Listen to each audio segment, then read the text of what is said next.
Et ça ne convient pas beaucoup à l'Europe. Pourquoi? Parce qu'il fallait qu'on ait des conflits sectaires entre chiites et sunnites, entre chrétiens et musulmans pendant 100 ans, pour nous vendre les armes, pour nous vendre tout ce qu'ils ont à vendre pendant 100 ans. Et nous sommes mis devant ce tsunami juste avec les mains pour dire non. Mais en même temps, nous avons provoqué ce que j'appellerais un tremblement de terre économique, social et autres, que l'Europe a beaucoup de mal, et surtout les États-Unis, à concevoir aujourd'hui. Et c'est ça le réel problème que nous avons. C'est nous qui vous protégeons, madame. Pardon. Ils ont mis les frères musulmans justement pour... Et justement, on a mis les frères musulmans pour un plan bien précis. Ce plan de mettre cette région à feu et à sang pendant une centaine d'années.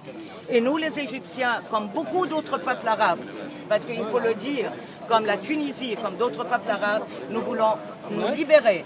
C'est également notre mai 68. Nous, hommes et femmes, c'est notre vie, c'est notre peau qu'on joue. Alors on ira jusqu'au bout. Personne ne nous arrêtera. Et si nous sommes là aujourd'hui à Bruxelles, c'est pour dire à tous ces ambassadeurs notre point de vue. Et on se débarrassera du terrorisme. On ne peut pas s'en débarrasser sans avoir des morts. Parce que face à nous, il y a des meurtriers. Parce que ce n'est pas une question de cause à effet. Ce n'est pas une question qu'on a défait le campement qui était armé que les frères musulmans ont essayé de faire ça. Non, les frères musulmans l'ont dit au mois de juin de l'année dernière. Ils ont dit, si nous perdons les élections, ils avaient d'ailleurs annoncé le résultat avant que les résultats ne soient officiellement annoncés. Ce qui veut dire déjà que dans n'importe quel pays du monde qui est démocratique, on annule les élections. S'ils ne sont pas d'abord annoncés officiellement. Et ils ont promis de brûler l'Égypte.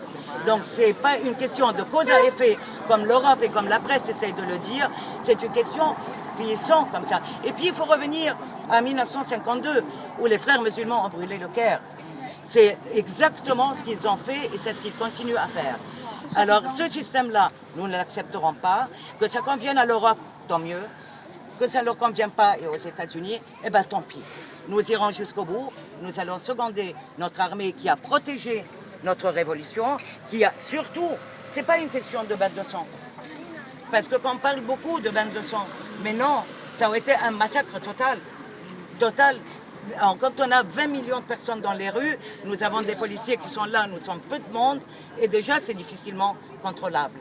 Alors quand on imagine, on ne va pas faire une guerre des chiffres, si nous parlons de 17 millions, 22 millions ou 33 millions, c'est certainement la manifestation la plus importante de l'histoire. C'est une révolution et nous allons continuer notre révolution. Aujourd'hui, la France qui reproche le massacre et qui nous parle de massacre, alors la France, elle est passée par quoi pour arriver à être un pays démocratique? Il faut qu'elle se rappelle de son histoire. N'est-ce pas? Donc aujourd'hui, personne n'a le droit de nous reprocher, surtout de nous dicter ce que nous devons faire. Personne au monde. C'est au contraire de nous accompagner dans un processus démocratique, ils sont les bienvenus. Mais jamais nous dicter. C'est notre révolution, nous la vivrons jusqu'au bout. Voilà ce que j'ai à vous dire aujourd'hui et nous irons jusqu'au bout. Et nous voulons surtout une constitution. Il y a une constitution. Nous sommes tous dedans. Nous voulons une constitution qui peut convenir à n'importe quel pays au monde. Mais on mettra dessus juste le nom Égypte. On ne veut plus de différence entre personnes. Nous avons vu le travail des frères musulmans pendant des années dans notre société, qui étaient là en train de mettre la zizanie entre les chrétiens et les musulmans. On n'a jamais vécu ça. Nous avons tous vécu en Égypte. Nous avons bien vécu. Nous avons vécu en tant qu'Égyptiens. Aujourd'hui, nous voulons revenir en tant qu'Égyptiens. Et tant pis pour ces gens-là. Je le dis clairement. Tant pis pour eux. Ils utilisent les armes, ils brûlent notre pays. Eh bien, il faut qu'ils soient arrêtés. Nous sommes un État de droit. Et ça, il faut le comprendre. L'Égypte est un État de droit et probablement le seul État de droit qui existe dans le monde arabe. Et donc on ira avec notre pays jusqu'au bout. Et nous irons sur cette démocratie parce que nous la voyons très bien. Et nous voulons cette justice sociale. Et nous allons jamais en démordre. Nous sommes descendus dans les rues, pas pour soi. Nous sommes descendus parce qu'il y a énormément de pauvreté, parce qu'il y a énormément de gens pendant des années qui ont été négligés et qu'on ne laissera plus jamais personne faire la moindre en torse à la dignité humaine dans notre pays. Personne, et je dis bien aucun président ne viendra pour faire ça à aucun Égyptien. Dorénavant, c'est terminé.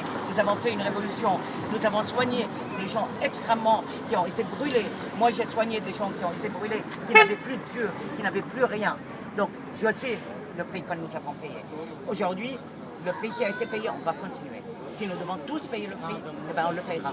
Mais on arrivera à notre liberté et à être des femmes libres aussi, parce que c'est notre liberté. C'est mon corps, je dispose de mon corps. Aucun homme peut disposer de mon corps si je ne le veux pas. Le kidnapping des filles chrétiennes qui se passe avec et le viol en criant Allahu Akbar au nom de Dieu, ce ne sont pas des humains. Alors on ne parle pas d'humains. Alors on va convaincre les Européens de quoi nous parlons. On va leur dire de quoi nous parlons. Mais en même temps, c'est notre pays. Et nous allons nous battre. Mais nous allons nous battre aussi pour l'Europe. Parce que nous sommes également Européens. Et nous aimons, chacun de nous, son pays. Qu'on soit belge, qu'on soit français, qu'on soit anglais, qu'on soit autre. C'est aussi notre pays. Il nous a accueillis, il nous a donné le maximum. Donc c'est à nous aussi de quelque part être des traits d'union. Et des traits d'union intelligents pour apporter la compréhension entre les gens. C'est un rôle très difficile et très long, mais il faut le faire. Il faut parler à chaque personne. Il faut aller dans tous les bureaux. Il faut convaincre les gens. Il faut se battre. Mais se battre pacifiquement. Comme on lui avance tous fait depuis le début. C'est important. Bravo.